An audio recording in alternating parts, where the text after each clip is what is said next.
are directed at catching Acosta out so they can take his pass again. For instance, at the top of the list of rules is this one, quote, "No White House reporter shall begin and end his last name with the same vowel or act like a 3-year-old buffoon in order to get attention," unquote. Another rule is, quote, "When asking a question, reporters must actually be searching for information, not just trying to shout out their stupid opinions, which nobody cares about anyway, especially if they begin and end their name with the same vowel or act like a 3-year-old buffoon," unquote. Yet another rule is, quote, "Reporters will not be permitted to shout a follow-up question after wresting the microphone away from a female intern while screaming, 'Look at me, damn it, I'm Jim Acosta,' unquote." And one final rule is, quote, "No reporter shall be allowed into the press room who has a particularly stupid-looking face and gets on our nerves and is Jim Acosta," unquote. CNN is threatening to sue over the new rules, claiming they are unfair because they specifically target empty-minded leftist pseudo-news organizations with lower ratings than that show on Nickelodeon where they dump green goo over some teenage goy box and are therefore clearly aimed at CNN. A federal judge says he will overturn the new rules as violating the First Amendment just as soon as he reads the First Amendment and finds out what it is, assuming it's not too long and doesn't have a lot of big words in it. As for Acosta himself, he stood in front of a bathroom mirror holding a plastic loving cup with a sticker reading "Best Journalist Ever" and announced, quote, "Jim Acosta would like to thank Jim Acosta for Jim Acosta's Jim Acosta," unquote. So things at the White House are pretty much back to normal. Trigger warning, I'm Andrew Klavan, and this is The Andrew Klavan Show. I feel hunky-dunky, life is tickety-boo. Birds are winging, also singing hunky-dunky-doo. Ship-shaped, tipsy-topsy, the world is zippity-zing. It's a wonderful day, hurrah, hooray! It makes me want to sing. Oh, hurrah, hooray! Oh, hooray, hurrah! Hooray, hurrah. Tomorrow, my friends, is the last mailbag before Thanksgiving. That means if you want your problems solved before your relatives show up and really grind your nose into them, you're going to want to write here and ask any question you want about anything you want, your personal life, religion, politics. All my answers, guaranteed 100% correct, will change your life, sometimes for the better. You have to be a subscriber. If you are, if you're not, go to dailywire.com and subscribe. If you are, and then you will be, go to dailywire.com, hit the podcast button, hit the Andrew Klavan podcast, hit the mailbag image, and just type in your question. Subscriptions cost a lousy $10 a month or $100 for the year, and then you get the Leftist Tears tumbler, which you'll need because you'll be so happy. You'll just want to, all your questions will be answered. You'll just want to drink Leftist Tears. Meanwhile, Another Kingdom is on hiatus for Thanksgiving. We did put out a really, I think, pretty interesting conversation between me and Knowles about Another Kingdom and some of the stuff that might be coming up. There are no spoilers, but we talk about a lot of the story and how we're relating to it as writer and actor. You also, if you want to order the book of Another Kingdom, the first novel in the trilogy, and you want to pre-order it, you get a lot of extra stuff. They have stuff you can, pictures you can put on your phone that Rebecca Shapiro made. They were great. There's a sequel that I wrote. You just go to anotherkingdom.editorsexclusives.com. Anotherkingdom.editorsexclusives.com. Then it's time for man crates. You got to have man crates. The holidays are coming up. You want to give man crates. You want to get man crates. They are incredibly cool. I recently got the Grill Master crate, and the reason I got it is because I have this friend, Owen Brennan. He's the guy who does a lot of ads for like Ted Cruz over at Madison McQueen. Every time he comes over, we grill, and every time we grill, I always say, "I'll grill," and my wife says, "I'll let Owen do it," because Owen is just a master griller. So I got the Grill Master crate from Man Crates, so I could just smash him over the head with the crate, and then open it. It comes with a crowbar, and then you can bring it out. It's got great stuff, gifts sealed up in a wooden crate. The crowbar lets you pry it open, so you feel incredibly manly. I felt manly before the crowbar, but the crowbar doesn't hurt. And every Man Crate comes with a 100% satisfaction guarantee. listen to this show, buy a gift, and you will get the second gift for 25% off when you go to mancrates.com/Klavan. This offer is only for the holidays. Buy one gift and get the second 25% off at mancrates.com/Klavan. That's mancrates.com/Klavan. You got to open that crate yourself, and you got to figure out for yourself, how do you spell Klavan? Actually, I'll tell you, it's Klavan. So I almost never do this, but I got to talk a little bit about sports. Last night there was a game on television, Monday Night Football, and it was particularly important to me because it's the Rams, the Los Angeles Rams, who are doing having a great season. And I know a lot of people don't care about football, so I won't get into too much of the high weeds about it. But it was the two top teams, the Los Angeles Rams and the Kansas City Chiefs. Kind of cool because they both have these incredible quarterbacks who are going to be probably championship quarterbacks for the next 20 years or whatever. They're going to have great careers. And they have these two cool coaches because Andy Reid is kind of the old man. They call him Big Red. He's like 60 years old, but he's very innovative coach. And then, of course, Sean McVay for the Rams is like 12 or something like that. And he's just one of the youngest, but also incredibly innovative. Anyway, what was incredibly cool about it was they were going to have it down in Mexico City, but there was a concert, and the stadium got all dug up, so the field was bad. So they brought it back to L.A., but since it was coming back to L.A., they decided to honor all the first responders who have been, there's been a bad couple of weeks here in California. Again, don't want to bring it up too much because I know a lot of you are from other places, but the fires have been awful. There was the shooting in Thousand Oaks. People have lost their lives. I think there are close to 80 known dead in the fires, which is insane, and 1,000 are still missing. Hopefully some of them are just out of cell phone reach. But these people who go out there, and I like to pay tribute to the guys, because guys come under so much fire today, but these are all kinds of people: the firefighters, the cops, doctors, nurses, Red Cross people. The pilots, I got to say, I earned a pilot license at one point. I don't fly anymore, but I had a pilot license at one point, and watching these guys come in hot and low over these flames so they can dump the retardant accurately, it just brings tears to my eyes. The courage of these people, the dedication. They're out there sleeping on the grass to fight because they just want to go back and fight the fire again when they wake up. So they gave 1,000 tickets away to the stadium and let them watch this game. And they were also honoring, of course, Ron Hellis, the county sheriff sergeant who was killed in the shootout in Thousand Oaks. And it was beautiful. And then it turned out to be one of the great games, a game for the ages. It was a game for the ages. It was incredibly high scoring, and yet the defense was good. There were every possible play, fumbles and scores and interceptions and everything that you could ask for. It just went on and on. One of the highest scoring games in NFL history. I think it was the third highest scoring, and the Rams won it 54-51. The two quarterbacks were unbelievable. Anyway, the thing I just wanted to point out is that there were no politics. I mean, they had a beautiful national anthem sung by the California Lutheran University Choir, and they were joined by first responders. I have to be honest and say I forgot to press the DVR, so I missed the first 5 minutes of the game, and I'm not sure, I don't think anybody protested or did any of that stupid stuff. It looked to me like it was politics-free. It was just pure sports. Nobody seizing the moment to make a pompous left-wing statement. Nobody's saying anything. They just played the game. And it reminded me of the fact that there are certain things that I like to call meta professions. Sports is one of them.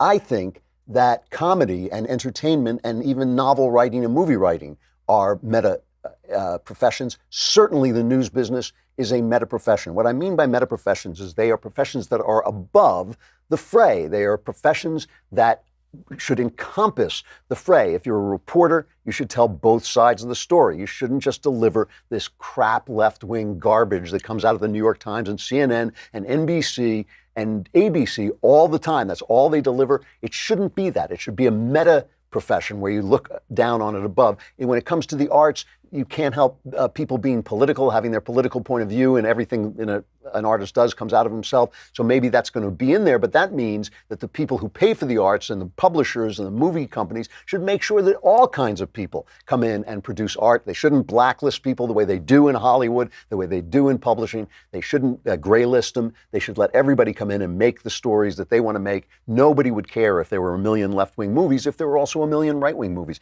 These meta professions bring us together by saying, hey, there is a point of view, a platform from which we can look at the situation as one. We can both say, yeah, that's what the other guy is saying. Boy, I think he's an idiot. But, obviously he deserves to have his story told. When they do that, this is the thing that really gets me, especially when I watch the late night comedians and they're just cursing out Trump day after day, show after show, each and every one. And I think, really, do the people who voted for Trump they have a chance to laugh at politics? Is nobody on the left doing anything funny? Is Nancy Pelosi, when Colbert has on left-wing judges and left-wing politicians, says, oh, please save us from Donald Trump, like he's a 2-year-old, I think that is so divisive. I do, I think that, I understand if you want to be a political comedian, go on the road and do your show. But when you command the heights of a late night television show on the public airwaves, really, you can't find anything funny to say about anybody? For 8 years, nobody could find anything funny to say about Barack Obama. We were told by the writers at SNL he was like an obsidian wall. You just couldn't find a place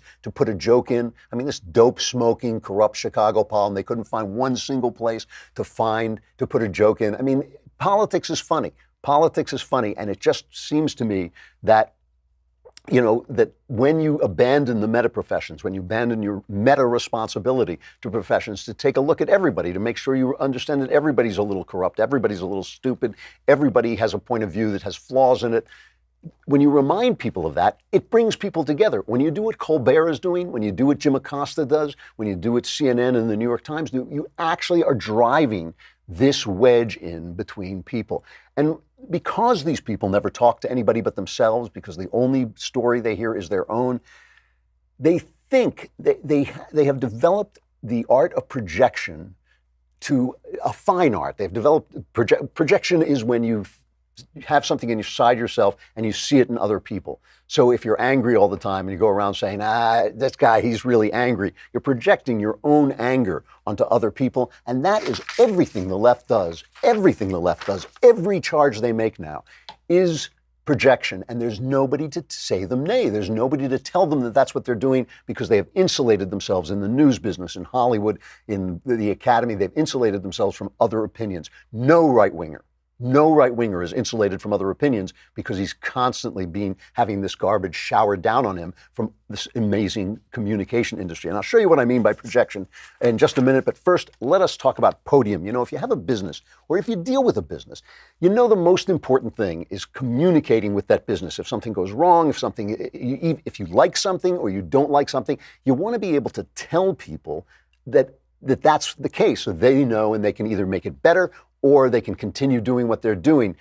Podium is a system of communication that comes between businesses and their customers and facilitates that communications. For instance, 90% of consumers prefer messaging and 99% of texts get opened. So if instead of having your customers get on the phone and wait and listen to music and sit there and roll their eyes and think, I've got to dedicate my afternoon to being on hold, with Podium will help your customers communicate with you through texts. No more hold music or phone tag or piling up voicemails. Conversations, that start with convenience end in more sales. So go to podium.com/Klavan to get 10% off your monthly subscription. Meet your customers where their screens are. Go to podium.com/Klavan to get started and save 10%. Your customers will be able to text you right away and say, how do you spell Klavan? It's Klavan. Am I ever going to get tired of that joke? No, I'm never going to get tired of it. So just live with it. You're just going to have to live with it. What do they say? Oh, Trump lies. This was the Jim Acosta thing. The Jim Acosta story is that the White House said, all right, we're going to give you your pass back, but we are going to make these rules of decorum. So Jim Acosta thinks he won, but actually now all these reporters who used to be polite enough to not have to have rules like 3-year-olds now have to have the Jim Acosta Memorial Nursery School Rules. That's what we'll call them, the Jim Acosta Memorial Nursery School Rules. Now everybody has to live with them, so it's easier for Trump to throw you out if you break the rules because you'll have due process. And remember, the ruling giving Acosta back his press pass was a temporary ruling. The guy said he wasn't going to rule on the First Amendment of it. He just thought Acosta hadn't had due process. It's absurd to think that Trump has to give anybody a hard pass. So if he violates these rules, he'll be bounced. And probably, eventually, they'll probably stop having cameras in there so he won't even get his mug on television, in which case he'll probably just change professions. But remember, the thing that he was saying to the president was, for some reason, it was important to Jim Acosta to tell us that he didn't think that the caravan coming in was an invasion. Oh, and it was so far away. Well, now here they are. They're coming here. They're Tijuana. They're ready to break through the wall. They're having problems in Mexico with them. They're attacking the Mexican police. And Fox yesterday had a real Fox News, the Bret Baier show, had a really good report saying that Homeland Security says that they have identified more than 500 criminals in these. Now it's around 8 to 10,000 people. They've personally identified over 500 criminals. They say most of these people coming in are males, and they put the women and children at the front of the line because they know the news media will cover it. And Fox interviewed Mexican people in Mexico, who are objecting to their presence there. And just hear a couple of quick interviews they did with them. We are here because our government has not taken control of these, what we call invasions. I'm not really in favor of them coming the way they did. You know, to me, it feels like they invaded. So what's the matter, Jim? Don't you like Latino people? I mean, you're calling them liars. When they call Trump a liar and Trump plays fast and loose with the truth, you'll never hear me say differently. He says the first thing that comes into his head. But when they call him a liar, it is sheer projection because it is what they have been doing to Republicans for years, not just the news media. Now they've got Christian Bale playing Dick Cheney. He's going to play him as a drunken, power-mad, crazy person. Wow, that'll be original, won't it? You know, you've never seen Hollywood diss a Republican before. So when they so fast to call people liars, so fast to say this stuff, it really is projection. It's all them. They've been lying about people. They just don't like getting it back. You know, the other thing that has come out, the Honduran president, Juan Orlando Hernandez, told Mike Pence that this caravan was organized by leftist organizations. We kind of knew that already. And he says left-wing organizations are providing assistance. And at least 3 of those groups are funded by George Soros's Open Society Foundation.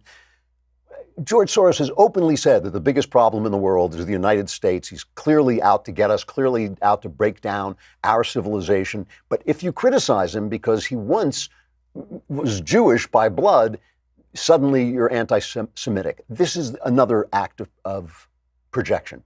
The left has suddenly started accusing Donald Trump with his 3 Jewish grandchildren of being anti-Semitic, and by extension, everybody on the right is anti-Semitic. Now, anti-Semitism knows no politics. It will go to the right and left, but the left is simply infused with it. There are anti-Semites on the right, but leftism has become anti-Semitism. And when they talk about George Soros, again, being anti-Semitic, when they talk about that being anti-Semitic, it's because they are projecting their anti-Semitism on us. I mean, the ceaseless attacks on Israel. People have written to me and said, well, you know, attacking Israel is not anti-Semitic. True enough. There's nothing wrong with criticizing the acts of the government of Israel. But when you think a country the size of a shoebox is to blame for the problems in the Middle East, which is the size of the United States, it's nonsense. When you think the only democratic, the only free country, the only country that has gay rights, the only country in the Middle East that has rights for women, when you think that's the problem, I'm suspicious. I'm suspicious that there's anti-Semitism at the bottom of that. When you start talking about divesting in them, when you start talking about boycotting them, but you're not boycotting Saudi Arabia, where women are not allowed to breathe practically without getting permission from their husbands, I'm suspicious that you are anti-Semitic. And it's coming out now in the Women's March. Some of the women who organized the march originally are leaving, saying the thing is infested with anti-Semitism. The left is totally infested with anti-Semitism. And every time they say, oh, you criticize George Soros and he happens to be a Jew, so you're an anti-Semite, which is nonsense. Every time they say it, It's projection. Corruption.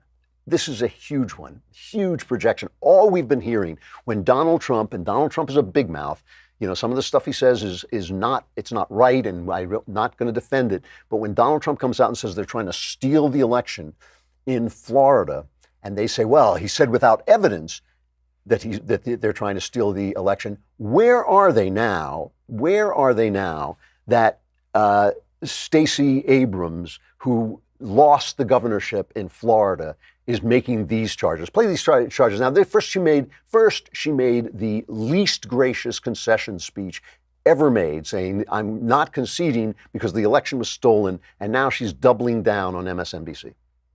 It was not a free and fair election. We had thousands of Georgians who were purged from the rolls wrongly, including a 92-year-old woman who had voted in the same area since 1968, a civil rights leader. It was not fair to the thousands who were forced to wait in long lines because they were in polling places that were under-resourced. Or worse, they had no polling places to go to because more than 300 had been closed. It was not fair to the thousands that were put on hold with their registrations. And it was not fair to those who filled out absentee ballots, and depending on the county you sent it to, it either was counted or not counted, assuming you received it in time.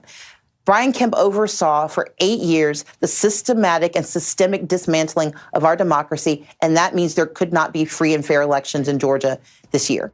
Totally untrue. Everything she just said is totally untrue. But let's just get to remember the incredible hysteria when Donald Trump said he wasn't sure whether he would accept the results of the election. He would have to see what happened during the election. And we all remember this. Hillary Clinton went mad. That's awful. That's terrible. And what have we got from them instead? We have gotten this Russian collusion thing that's not, that's supposed to delegitimize Donald Trump. It is. Everything is this projection, and the projection arises from the fact that they are surrounded only by themselves. They're surrounded only by their own. So whenever they have that instinct to project evil from themselves onto us, there's nobody around to say, well, hey, we do that too, or we do it, not them, which is also true, because this thing in Georgia, I may have said Stacey Abrams was in Florida. She was obviously running for governor of Georgia, and this whole thing was that the governor there was, in fact, obeying the law. There was a law that said you have to clean out the voter rolls if people don't vote for a certain period of time, if their information isn't correct. There were all these different laws that they were obeying in clearing out these voter rolls. It had nothing to do with her not getting elected. In fact, there was a huge turnout. If he was trying to suppress the voters, he was not doing a very good job. Kemp, if he was trying to suppress the voters, because they came out in droves, and Stacey Abrams benefited from their coming out. But she lost. She lost by like 55,000 votes, which is something like 1.4% or something like that.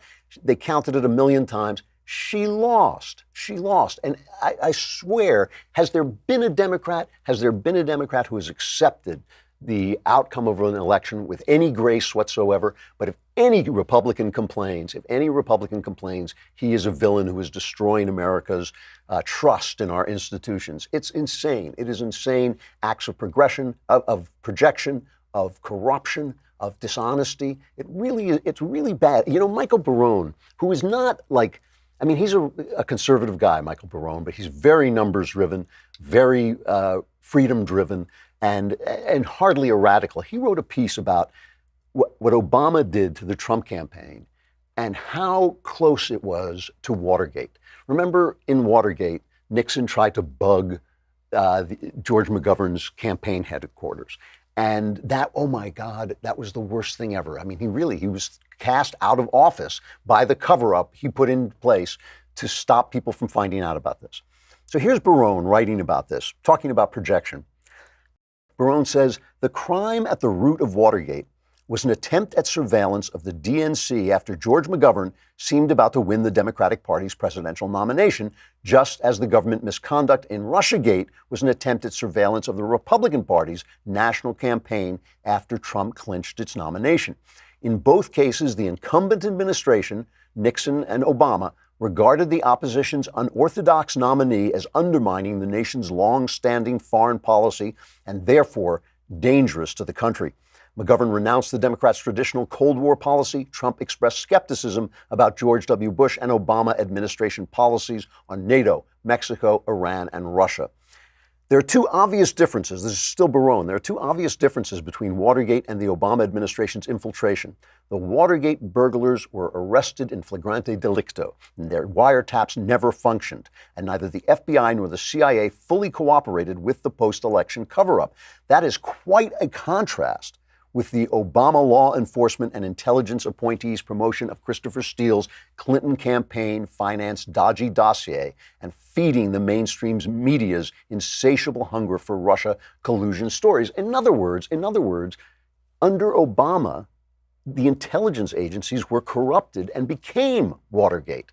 They became the Watergate burglars, and the press who exposed Watergate became accomplices in Obama's Watergate. That's how bad it is. That's how bad it is. And that's what they've done to themselves because they have forgotten the principles of professions that are supposed to be above the fray. And it casts a shadow backwards over the Watergate investigations themselves. It makes you wonder, was the press just being anti-Nixon? They hated Nixon with a passion. Would they have done that? Would they have covered up for Kennedy? They did cover up for John F. Kennedy. I mean, that's true. They did that. And then they went after Nixon with a vengeance. It really is a corrupting, divisive fact of our lives that these guys have simply no responsibility to the meta nature of their profession. And the only thing I can say is in fighting back against them, we really have to be careful that we don't turn into them because it's like a system. You get caught in the system.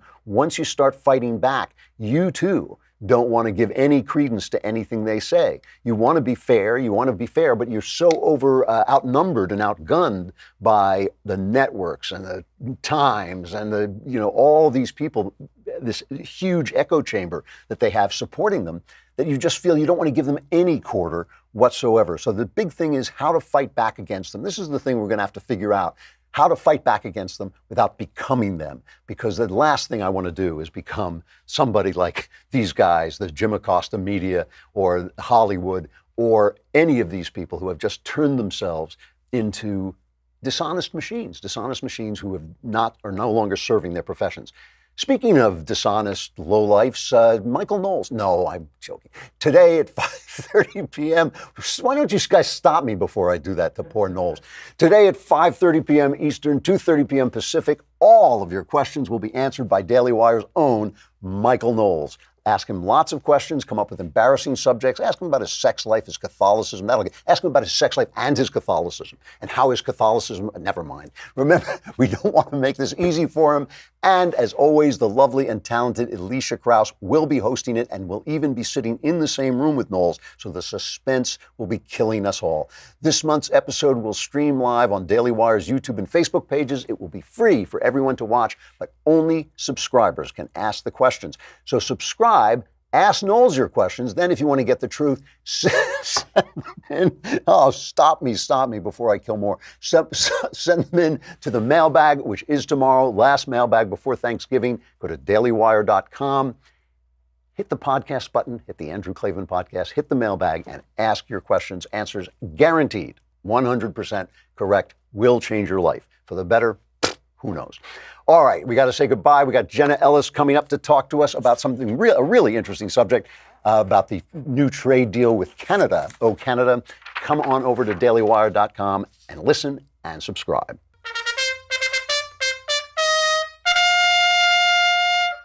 So there's a really interesting piece in the Wall Street Journal. One of my favorite writers there now, every Tuesday, is Walter Russell Mead. He writes a piece called The Three Stages of Trump's Foreign Policy, and where he points out that Trump has been getting a lot of flack from the what we'll call the establishment for destroying all their fun liberal globalist ideas, but he hasn't started the process of rebuilding yet. And we're going to see whether this is actually creative destruction, because in order to have creative destruction, you actually have to create stuff. So Trump is clearing away a lot of dross, but will he be able to put things together? And our friend Jenna Ellis has already an objection to something that is happening in the new trade deal that he is negotiating with Canada. You know Jenna Ellis, you know and love Jenna Ellis, as do we all, the director of the Dobson Policy Center, a contributor to the Daily Wire and the Washington Examiner and the Federalist. 3 great venues, by the way, and her book is The Legal Basis for a Moral Constitution. Jenna, how you doing? Can you hear me? I'm great, Jerry. Thanks so much for having me on. That's all right. Yes, I feel like you and I have been arguing on text all weekend. So so we're continuing it's been the a great conversation. It has. It's true. Yes. So what's your beef? Lay out your beef with the new Canada deal. Yeah, well, really, it's at this point, it's Congress's beef, and led by Congressman Doug Lamborn.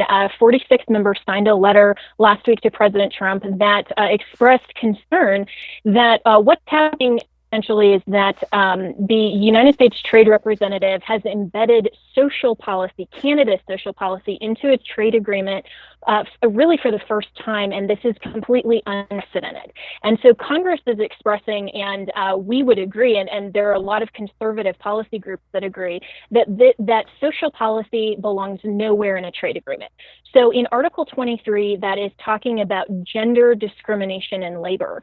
That particular article, what the United States Trade Representative did was embedded in the definition of gender to also include sexual orientation and gender identity language, which there is no federal law. This is still an ongoing national conversation that is highly controversial. We saw all of the media coverage with the HHS memo. We've seen what the administration has done to preserve and protect policy space for Congress to actually legislate on this issue and determine under their constitutional authority. But now the United States Trade Representative is conceding to Canada and is saying, you know what, we're going to go ahead and include this definition of gender as including sexual orientation and gender identity for the United States to agree to in a trade agreement. This is absolutely nowhere to have social policy. So members of Congress are pushing back, and so are conservative policy groups. All right, so I have 2 questions that spring to mind immediately. The first is, does it even matter if this language is in a trade agreement? Is it constitutional for Canada to dictate our policy, our social policies? I mean, can't we just ignore whatever they put in there when it comes to this? We should have ignored it, and the United States Trade Representative should have said, Canada, take a hike. No, this is not somewhere for you to foist your social policy onto the United States. But what happens when Congress has to ratify a trade agreement is that essentially a future activist court or future trade agreements, now we're setting up a very dangerous precedent to continue to cement this language that Congress will vote either up or down on the entire trade agreement. And so there's a potential, what Congress is concerned about, these members of Congress, is that future courts will see that now Congress has approved this agreement as a whole, and that would set up the precedent that, hey, maybe Congress is okay with this without them actually legislating. So it is unconstitutional. It's Canada trying to circumvent Congress. It's the United States Trade Representative trying to circumvent Congress. And really, this sets up the administration to be in a very difficult position because their trade representative made these concessions, frankly, I think ignorantly, probably because Canada wanted something even bigger. That's been reported. And so they thought they were just minimizing the language. And now the administration is in the position of, do we remove this and maybe have Canada push back on us, or do we keep it in there and have Congress potentially vote down the entire trade agreement, as this letter suggests, and that we would urge Congress to do is to vote down, because this language has absolutely no business in a trade agreement. But also, Drew, what's really important is this shows why the administration has to make sure that they are getting people in these offices that know what they're doing, that know the constitutionality of these issues, and make sure they're preserving the policy space and are not circumventing Congress. I mean, this is what Meade was talking about. He was saying it is yet to be shown that while he's been very fair to Trump, and that while Trump is clearing away, stupid stuff like the Iran deal and the Paris climate deal, it's also going to be very difficult to form new relationships with Iran. What are we going to do about the Middle East? And these are the things that have yet to be shown that the Trump administration can do. Now, these rules that Canada has inserted into this, they basically affect whom? Anybody who's dealing with Canada through us? Is that basically who would be affected by them? Yeah, it would affect the trade agreement and our compliance with the trade agreement, and it may affect, and it likely will affect, future trade agreements, because anyone in Europe then who's dealing with the United States is saying, hey, you gave this definition to Canada, you allowed the insertion of gender being defined as including what's called SOGI language, or sexual orientation gender identity language, and so we want you to continue to do that. It also further cements two executive orders that came from the Obama era, where Obama unilaterally inserted this type of language and sexual orientation gender identity language when Congress, again, has not created law.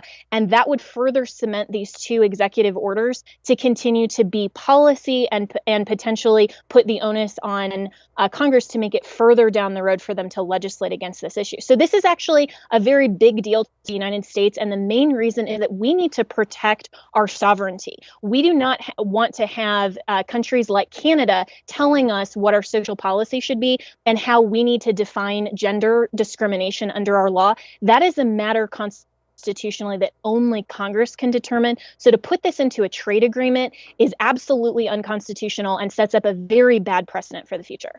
Do we not already have rules about discrimination, sexual discrimination? We do, but that's just policy right now. If you go to usajobs.com, for example, that will include some of this language, but that's only policy. We don't have federal law that defines gender discrimination as anything but male versus female. That's what Congress intended to do. And again, this is a national conversation. We have never included in federal law the requirement that sexual orientation and gender identity is included. We need to have that conversation in Congress, not in a trade agreement. Do you think there's a chance? I mean, one of the things that I saw when I saw the story of the congressman coming forward, Republicans have a tendency to walk jaw first into a stationary fist, that like they tend to politically beat themselves, allow themselves to get beaten up without the other side ever having to take a swing. When you talk about this as a question of sovereignty, it makes perfect sense to me. I worried when I read what they were saying that it was going to come across as kind of anti-gay people, or just you know how the left always reacts to everything as if it were discriminatory. It made me wonder: are they setting themselves up for that? Are they leading jaw first when maybe they should have used more careful language about the sovereignty issue? Because the sovereignty issue is clearly an important one. I don't think anybody in the United States is interested in excluding people from trade deals because of their sexual orientation. Well, if you go to Congressman Lamborn's website, which includes the full letter that he led and 45 other members of Congress signed on to, it's lamborn.house.gov. But he released a statement regarding the letter, Congressman Lamborn, that said it's insulting to our sovereignty to submit to social policies in a trade agreement, and goes on to say Congress has refused to accept this. If you go to his Facebook page and you see the outrage from a lot of people who aren't really well versed in this issue, they do think that. They do think that this is just anti-LGBT. But what this really is a question of sovereignty, and we need to have this conversation in Congress, because if Congress wants to legislate certain protections for LGBT members, that should not just rationally come under gender-based law. And so, it would be the same thing as defining gender, which is an immutable biological characteristic that HHS has now recognized. There's a letter from the Attorney General's office last year that talked about this. We shouldn't be including that in the definition of gender. That needs to be a separate conversation, how we as the United States are prepared to move forward in dealing with that issue. But again, it belongs nowhere in a trade agreement, and it absolutely does not belong in the bureaucratic offices of the executive government to undermine Congress. It's a classic left-wing bait and switch. This is what they do with the Supreme Court all the time, is they get things that might sound sympathetic to people, but in fact, they break the very system or abuse the very system that's there to protect our rights. So they throw away our sovereignty and say, oh, but look at the poor gay people, or they throw away our right to make law and say, look at the poor gay people, or look at the poor pregnant woman who needs an abortion. And that's using our kind of compassion and sympathy for people in trouble. They take away our actual rights in our systems. It's an amazing tactic, and amazing how often it works. I don't think it would work as well as it does if the press weren't so entirely on board. Absolutely. And I think that, if the US trade representative was seeking to define this in any other way outside the scope of Congress, we would still have the same issue. And we would still have the same objection to say that definitions of law, matters of law that have not been determined by Congress, belong nowhere in a trade agreement. But like you said, Drew, just because people are sympathetic to that type of language, they're willing to sell out future sovereignty and our separation of powers, why we elect our senators and representatives to go to Washington, and we have governance to be able to say we're voting you out if you go outside the margins of the Constitution. And so if we concede on one issue and we say, oh, that's fine just because we happen to like this issue, if we like an activist court, for example, just because they're willing to side with us on one policy issue, then that sets up a very dangerous precedent. And what if the LGBT community doesn't like what a future trade agreement looks like? They're going to have the same objections. That's why conservatism is conserving and protecting not only our national sovereignty, but the rule of law and the separation of powers. Such a good, I have to give them credit. It's a great trick. They keep using it. It keeps working. Let's see if it works this time. Jenna, it's great to see you. We'll continue our argument on the air next time about libertarianism. I hope you have a wonderful Thanksgiving. That sounds good. All right. Thanks so much, Drew. And I would also just urge everyone, contact your congressman, tell them you want them to preserve our national sovereignty on this. And thanks so much, Drew. Really appreciate it. It's great to see you. Thanks. Just have to hit one more story before we go into sexual follies, although I suppose this qualifies as sexual follies. The actress who charges Michael Avenatti with smacking her around has now asked for a restraining order against the attorney. Here's a cut of CNN's coverage. Oh, wait, they're not covering. Nobody's covering this story. They just suddenly Michael Avenatti became not the biggest thing since sliced bread. I mean, this guy was on TV again and again, but this story just has vanished. Her name is Morelli Miniuti, I guess. She's an actress in her 20s. She had a small cameo in Ocean's 8. And she says that she wants this guy to stay away from her. He continues to insist that he didn't do it. And of course, we will grant him the presumption of innocence and due process, because we know that's what he would want for anybody else who he made outrageous charges against on every channel that TV has, including some that are in the 400s. So, all right, that is Michael Avenatti. Let's go to sexual follies.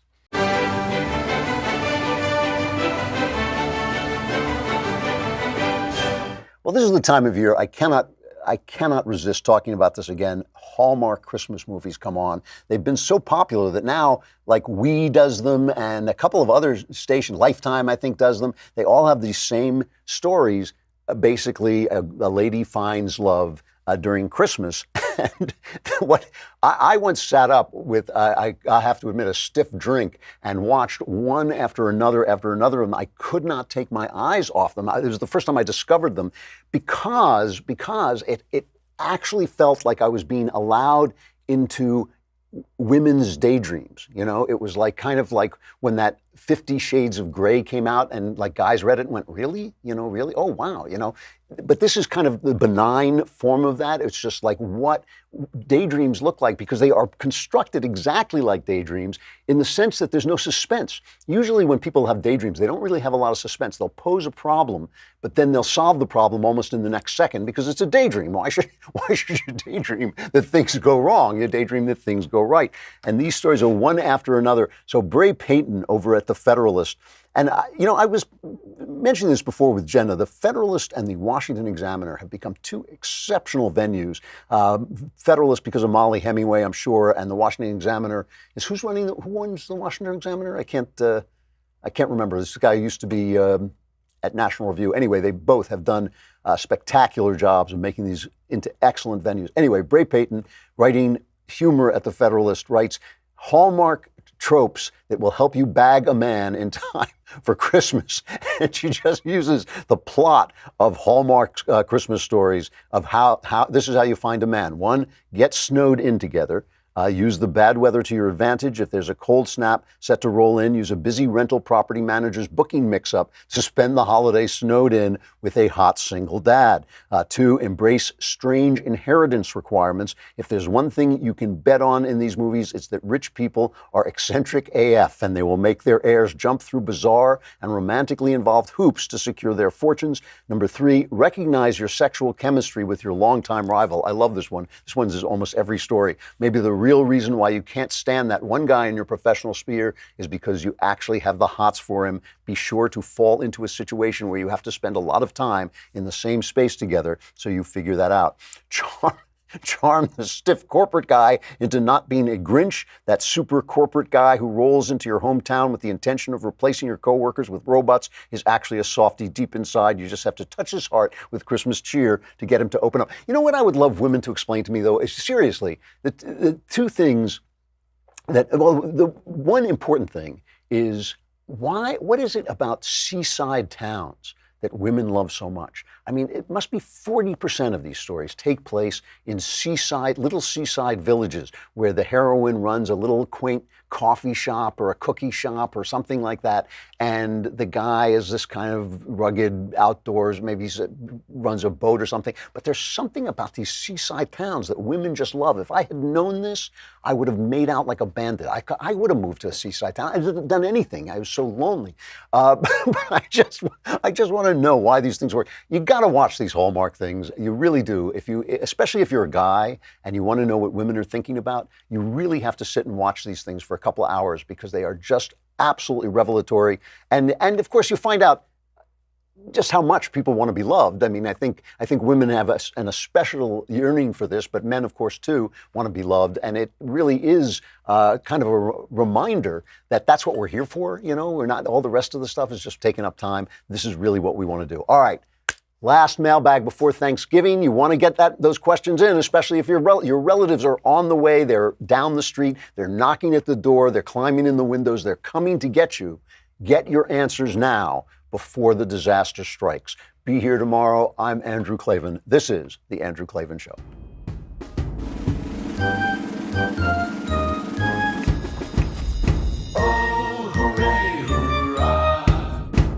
The Andrew Klavan Show is produced by Robert Sterling. Executive producer, Jeremy Boring. Senior producer, Jonathan Hay. Our supervising producer is Mathis Glover. Technical producer, Austin Stevens. Edited by Alex Zingaro. Audio is mixed by Mike Cormina. Hair and makeup is by Jesua Alvera. And our animations are by Cynthia Angulo and Jacob Jackson. The